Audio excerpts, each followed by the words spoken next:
Alright, so this is Apollo and Daphne. It was created by Bernini, and it's located here in Rome, Italy, in the Borghese Gallery and Museum. It's a Carrara marble sculpture, and it is made in the Baroque period. The sculpture is based on the myth of Apollo and Daphne. Basically, what happened was that Apollo and Cupid were in a spat, and Cupid ended up shooting Apollo with a golden tipped arrow, making him fall in love with the first person he saw, which happened to be a nymph, Daphne. And to kind of torture him, Cupid then shot Daphne with a lead-tipped arrow that made her impervious to love.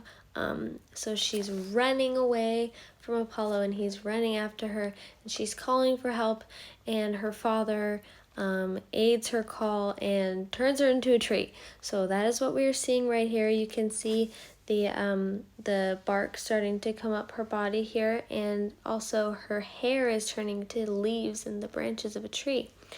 So it's super cool. Bernini created it as an allegory to warn against the dangers of sensual poetry. And yeah, the sculpture took about 3 years to make. And something interesting about Bernini is that he was kind of influential in that he basically invented the Baroque style. He made sculptures more into an art form, like to present living things, which was different for the time. And the reason I chose it is because there's so much movement in it. It kind of makes me feel like I can run really fast. I don't know why. But yeah, and it's very dramatic. It's very similar to other sculptures during this period in that it's the drama. It's wide. Their arms are spread wide. It's reaching upwards.